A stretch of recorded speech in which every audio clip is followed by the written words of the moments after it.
काउंटिफ function Excel का एक built in function है जो किसी रेंज के अंदर सिर्फ उन्हीं सेल को काउंट करता है जो एक स्पेसिफिक कंडीशन या क्राइटेरिया को मीट करते हैं। ये फंक्शन डेटा एनालिसिस के लिए काफ़ी यूज़फुल होता है, जिसमें हमें चेक करना होता है कि कौन सी वैल्यू या कौन सा टेक्स्ट कितनी बार अपीयर हो रहा है एक रेंज के अंदर। जब हम काउंटिव फंक्शन यूज़ करते हैं, एक्सेल एक-एक करके हर सेल को चेक करता है और देखता है कि उसके अंदर मौजूद वैल्यू गिवन क्राइटेरिया को मैच करती है या नहीं। अगर क्राइटेरिया मैच होता है तो एक्सेल उस सेल को काउंट कर लेता है, वरना उस सेल को इग्नोर कर देता है।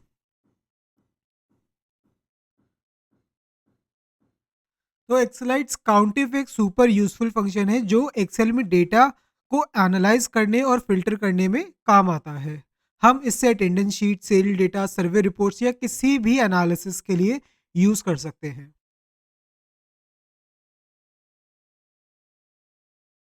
अब हम काउंटिव फंक्शन के सिंटेक्स के बारे में बात करते हैं। जैसे कि हमें पता ही है, काउंटिव फंक्शन एक्सेल में किसी स्पेसिफिक कंडीशन को फुलफिल करने वाले सेल्स को काउंट करता है। ये एक पावरफुल टूल है जो डेटा एनालिसिस, फिल्टरिंग और समराइजेशन के लिए काम आता है। इसके सिंटेक्स के बारे में बात करें तो इसका सिंटेक्स काफ़ी सिंपल है।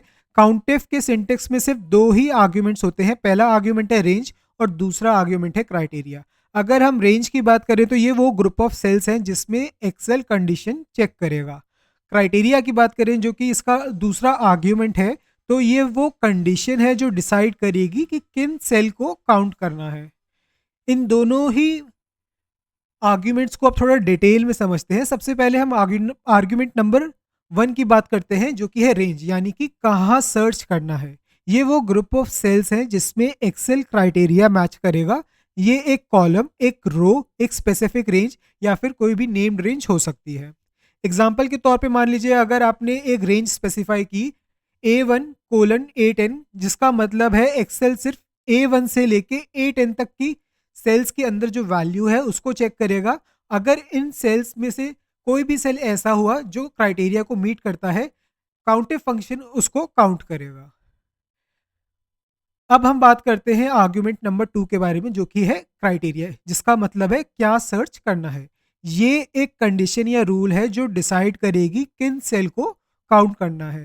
Criteria number, text, logical condition, wild card या फिर सेल रेफरेंस हो सकते हैं।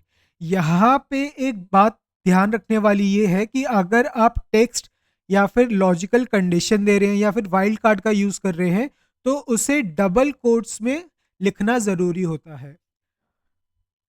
आप किसी सेल की रेफरेंस दे के भी जो क्राइटेरिया है वो पिक कर सकते हैं।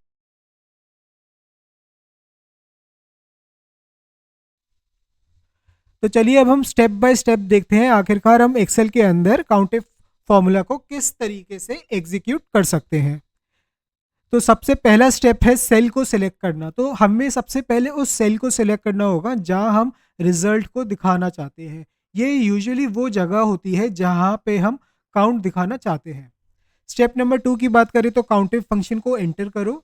सिलेक्टेड सेल में सबसे पहले आप इक्वल टू का साइन दो, ताकि एक्सेल को पता चल पाए कि आप उस सेल के अंदर कोई फॉर्मूला डाल रहे हो। उसके बाद काउंटिव टाइप कीजिए और ब्रैकेट को ओपन कीजिए। ये काउंटिव फंक्शन को स्टार्ट करने के लिए ज़रूरी है।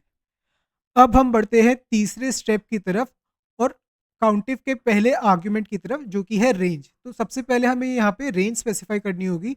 अब हम उन सेल की रेंज स्पेसिफाई करेंगे जिन्हें इवैल्यूएट करना है। आप माउस को डिलेक्ट आप माउस को ड्रैग करके भी रेंज को सिलेक्ट कर सकते हो या फिर मैनुअल सेल रेफरेंस भी दे सकते हो। जैसे अगर आपको A1 से लेके A10 तक के सेल को चेक करना है तो हमें लिखना होगा A1:A10। स्टेप नंबर 4 की बात करें तो कॉमा ऐड करो। जैसे कि हमें पता ही है, कॉमा किसी भी फंक्शन के अंदर आर्ग्यूमेंट को सेपरेट करने के लिए यूज़ होता है। इसको एंटर करने के बाद हम नेक्स्ट आर्ग्यूमेंट की तरफ बढ़ते हैं, जो कि है क्राइटेरिया। अब जो कंडीशन अप्लाई करनी है वो लिखो। ये स्पेसिफिक वैल्यू, टेक्स्ट नंबर या फिर एक्सप्रेशन हो सकता है जो डबल कोट्स में लिखी जानी चाहिए। जैसे अगर हमें देखना है कि एप्पल कितनी बार आया है, तो हमें एप्पल को डबल कोट्स के अंदर इनक्लोज करना होगा। फाइनली हम बढ़ते हैं स्टेप नंबर 6 की तरफ, जहां पे हम फंक्शन को क्लोज करेंगे। लास्ट में आर्ग्यूमेंट 1 आर्ग्यूमेंट 2 को स्पेसिफाई करने के बाद हमें पेरेंथेसिस को बंद करना होगा, यानी कि ब्रैकेट को क्लोज करना होगा और एंटर पे हिट करना होगा। जैसे ही हम एंटर हिट करेंगे, एक्सेल कंडीशन के बेसिस से आपको काउंट कैलकुलेट करके दिखा देगा।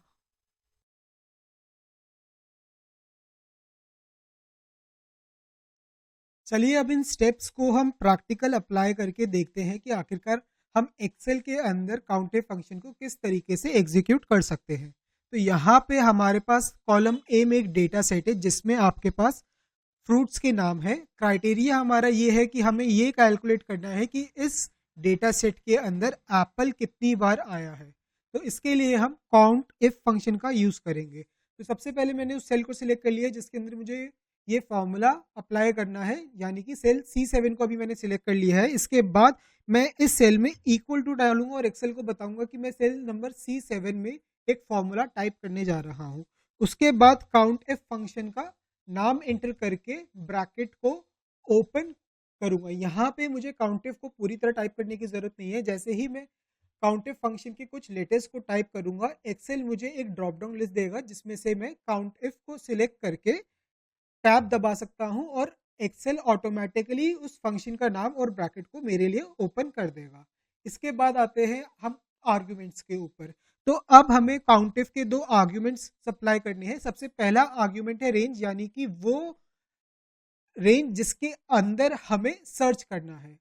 तो यहाँ पे मैंने सेल A2 से A25 तक की जो रेंज है उसको सिलेक्ट कर लिया है। इसके बाद अब मैं आर्ग्यूमेंट सेपरेटर यानी कॉमा का यूज करूंगा और नेक्स्ट आर्ग्यूमेंट में आऊंगा जो कि है क्राइटेरिया। क्राइटेरिया में मैं एप्पल लिखूंगा, लेकिन इस बार मैं टेक्स्ट इंटर कर रहा हूं तो मैं इसको डबल कोट्स के अंदर एनक्लोज करूंगा। इस तरीके से मैं एप्पल को टाइप करूंगा और जैसे ही मैं इसका ब्रैकेट क्लोज करके एंटर हिट करूंगा, एक्सेल हमको बता देगा कि इस रेंज के अंदर एप्पल कितनी बार आया है। इसको हम वेरीफाई कर सकते हैं यूजिंग डेटा फिल्टर। तो यहाँ से हम डेटा फिल्टर अप्लाई करके एप्पल को सिलेक्ट करेंगे और देखते हैं कितने एप्पल की जो एंट्रीज हैं वो है। यहाँ पे आप देख सकते हैं एप्पल 2 बार रिपीट हो रहा है। एक्सेल ने भी यही काउंट हमको दिया है। जो क्राइटेरिया है किसी भी रेंज को रेफर करके भी फॉर्मूला को अप्लाई कर सकते हैं। तो चलिए देखते कैसे। सबसे पहले मैं काउंटिव फंक्शन टाइप करूंगा। पहले आर्ग्यूमेंट में अगेन मैं अपनी इस रेंज को सिलेक्ट करूंगा। दूसरे आर्ग्यूमेंट की तरफ बढ़ूंगा जो कि है क्राइटेरिया। अब यहाँ पे मैं सेल C2 का रेफरेंस देके ब्रैकेट को जैसे ही ओपन करूंगा, एक्सेल इस बार भी सेम रिजल्ट हमको शो करेगा। और यहाँ पे क्योंकि हम एक रेंज का रेफरेंस दे रहे हैं तो हमें C2 जो कि एक सेल एड्रेस है उसे डबल कोट्स के अंदर मेंशन करने की जरूरत नहीं है।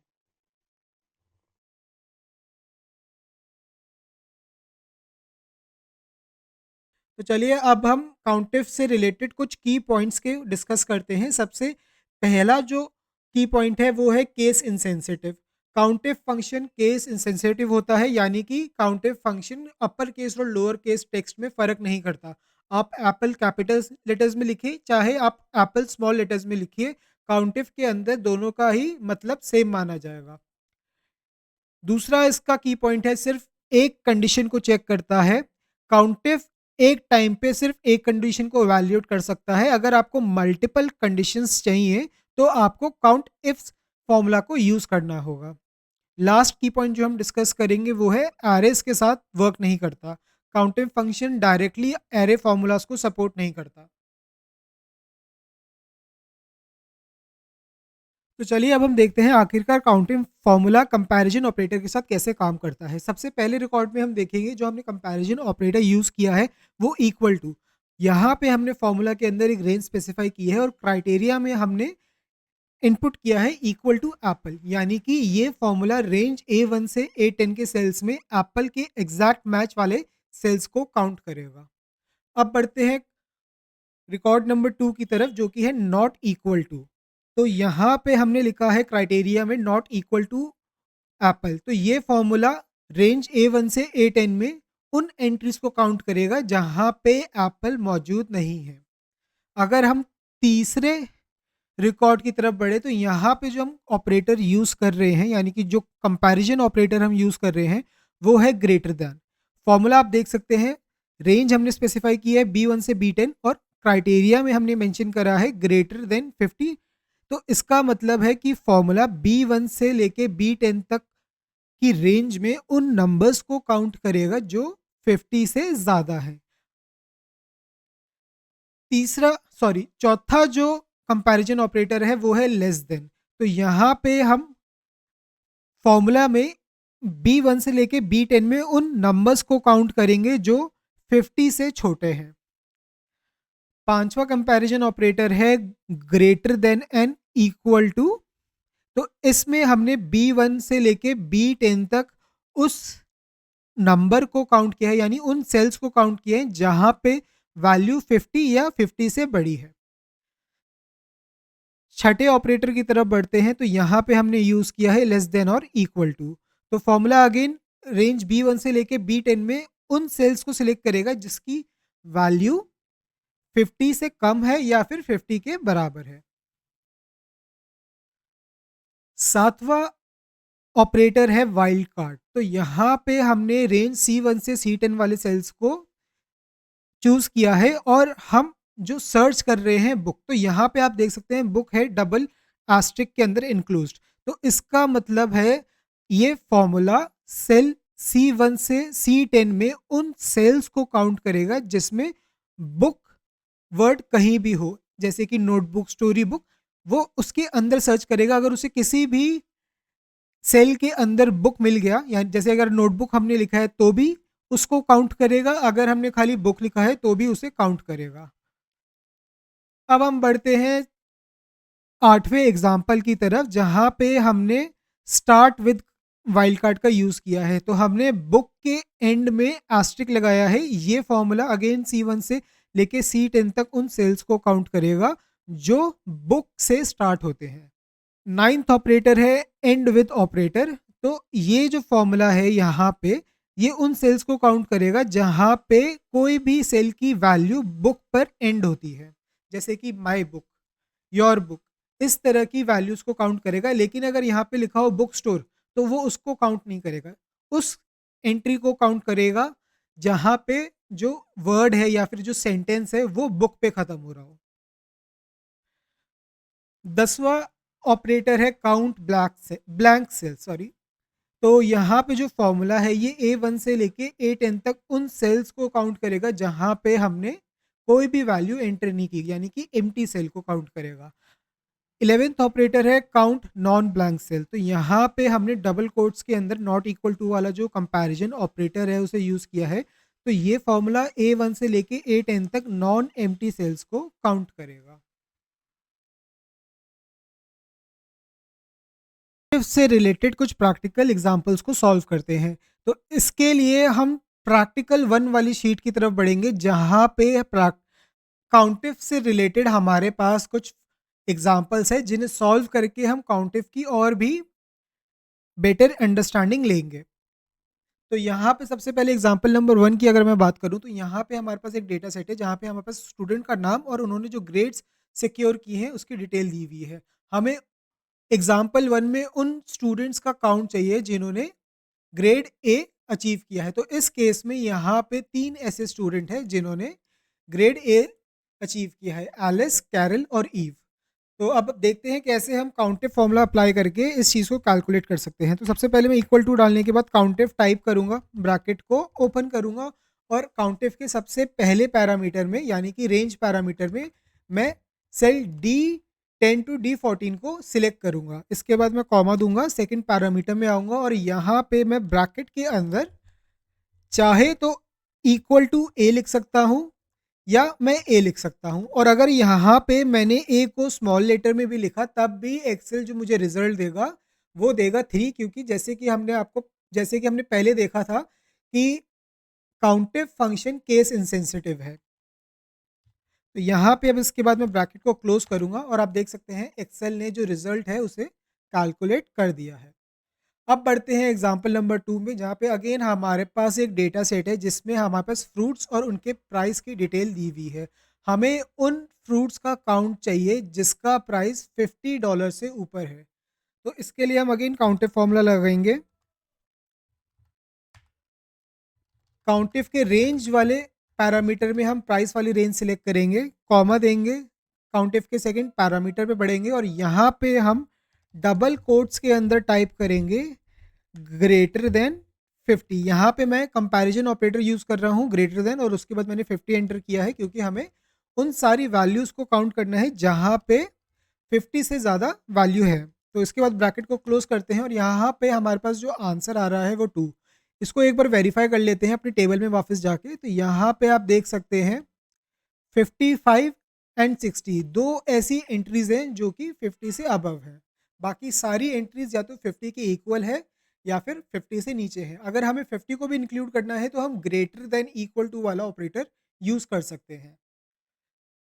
फाइनली अब हम बढ़ते हैं अपने लास्ट एग्जाम्पल की तरफ, जहाँ पे अगेन हमारे पास एग्जाम्पल 1 वाली जो टेबल है वो मौजूद है और इस बार भी हमें उन स्टूडेंट्स की ग्रेड को काउंट करना है जिन्होंने ए ग्रेड सिक्योर किया है। लेकिन इस बार हम जो क्राइटेरिया है उसे फॉर्मूले में हार्ड कोड नहीं करेंगे बल्कि एक सेल का रेफरेंस देके उसको अचीव करेंगे। तो सबसे पहले हम अपने क्राइटेरिया को करेक्ट करते हैं। तो यहाँ पे हम सबसे पहले सेल F44 में ए टाइप करेंगे, उसके बाद हम सेल C51 की तरफ बढ़ते हैं और यहाँ पे काउंटिफ का जो फॉर्मूला है उसे अप्लाई करते हैं। अगेन पहले पैरामीटर में मैं ग्रेड वाली जो रेंज है उसे सिलेक्ट कर रहा हूँ, कॉमा दूंगा। इस बार मुझे कुछ टाइप करने की ज़रूरत नहीं है, मैं एरो कीज़ की मदद से या फिर माउस की मदद से सेल F44 को सिलेक्ट कर सकता हूँ और ब्रैकेट को क्लोज कर सकता हूँ। यहाँ पे जो सेल है सेल F44 उसको हम डबल कोट्स के अंदर मेंशन नहीं करेंगे क्योंकि ये एक रेंज है। अब मैं जैसे ही एंटर हिट करूंगा एक्सेल ने अगेन हमको सेम रिजल्ट दिया है 3, यानी कि यहाँ पे भी जो फॉर्मूला है वो बिल्कुल सही काम कर रहा है।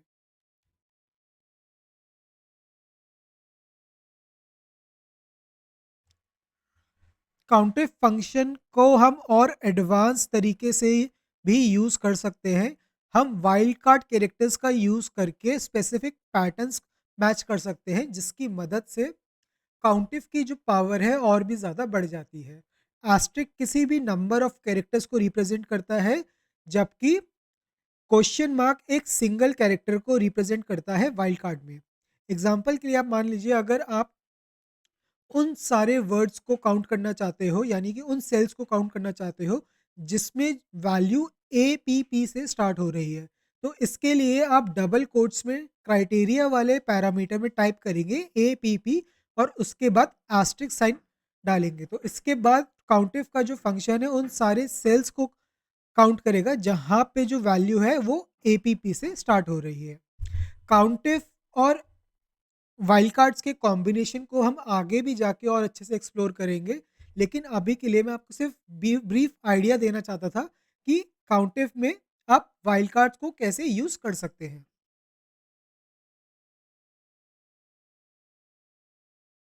अब हम कुछ प्रैक्टिकल एग्जांपल्स करके देखते हैं जिसमें हमें वाइल्ड कार्ड का यूज करना होगा। तो सबसे पहले एग्जांपल में हमारे पास एक टेबल है जिसमें फ्रूट्स का नाम दिया हुआ है पहले कॉलम पे और सेकंड कॉलम में उनका प्राइस दिया हुआ है। हमको उन फ्रूट्स को काउंट करना है जो एंड करते हैं लेटर ई के साथ। तो यहाँ पे अगर हम चेक करें मैनुअली तो 3 ऐसे फ्रूट्स हैं जो कि लेटर ई से एंड होते हैं। तो चलिए अब देखते हैं इसको वाइल्ड कार्ड की मदद से हम कैसे अचीव कर सकते हैं। सबसे पहले हम काउंटिफ का फॉर्मूला अप्लाई करेंगे। रेंज में हम प्रोडक्ट वाली रेंज स्पेसिफाई करेंगे और कॉमा डाल के क्राइटेरिया वाले आर्ग्यूमेंट की तरफ बढ़ेंगे। इसके बाद यहाँ पे हम डबल कोट्स में टाइप करेंगे एस्ट्रिक ई, यानी कि ई जो है वो लास्ट में होना चाहिए और उससे पहले n नंबर्स ऑफ कैरेक्टर्स हो सकते हैं। अब यहाँ पे मैं ब्रैकेट को बंद करके जैसे ही हिट करूंगा एक्सेल हमें आंसर देगा 3। अब एग्जाम्पल नंबर 2 की तरफ बढ़ते हैं कि हमको यहाँ पे उन प्रोडक्ट्स को काउंट करना है जिसके अंदर एप्पल यूज किया गया है। तो यहाँ पे हमारे पास 2 ऐसे प्रोडक्ट्स हैं जहाँ पे एप्पल वर्ड एग्जिस्ट करता है, वो है Apple iPhone and Apple watch. अब इसे हम काउंटिफ और वाइल्ड कार्ड की मदद से कैसे अचीव करेंगे इसको हम देखते हैं। यहाँ पे मैं दोबारा से काउंटिफ का फॉर्मूला लगा रहा हूँ। आर्ग्यूमेंट 1 में जो कि है रेंज आर्ग्यूमेंट, उसमें मैं सेल C23 टू C20 8 तक का रेफरेंस दूंगा, कॉमा देके नेक्स्ट आर्ग्यूमेंट में आऊंगा और यहाँ पे मैं डबल कोट्स करके अपना क्राइटेरिया इंटर करूंगा। सबसे पहले मैं एस्ट्रिक टाइप करूंगा, उसके बाद एप्पल टाइप करूंगा और उसके बाद अगेन एस्ट्रिक टाइप करके ब्रैकेट को क्लोज करूंगा। यहाँ पे एस्ट्रिक 2 बार हमने क्यों यूज किया, इसका मतलब हम कह रहे हैं कि आप उन सारे सेल्स को काउंट करो जिनके अंदर जो वैल्यू है उसमें एप्पल आता है। तो एप्पल से पहले भी जहाँ पे मैंने एस्ट्रिक लगाया, इसका मतलब है एप्पल से पहले भी एन नंबर ऑफ कैरेक्टर्स हो सकते हैं और ई के बाद भी एन नंबर्स ऑफ कैरेक्टर हो सकते हैं। अब मैं जैसे ही इंटर हिट करूंगा हमको आंसर मिलेगा 2, जो कि हमने वाइल्ड कार्ड की मदद से अचीव किया है। तो इस तरह वाइल्ड कार्ड आपके काउंटिव फॉर्मूला को और भी ज़्यादा स्ट्रांग बना देता है। इसी के साथ अब यहाँ पे कुछ क्वेश्चंस हैं क्लासरूम एक्सरसाइज फाइल में जिसको आप सॉल्व करके काउंटिव फॉर्मूला में मास्टर बन सकते हैं। फाइनली आपके पास एक असाइनमेंट भी होगी जहाँ पे थ्योरेटिकल और प्रैक्टिकल क्वेश्चंस होंगे, आप इन्हें भी ज़रूर ट्राई कीजिएगा।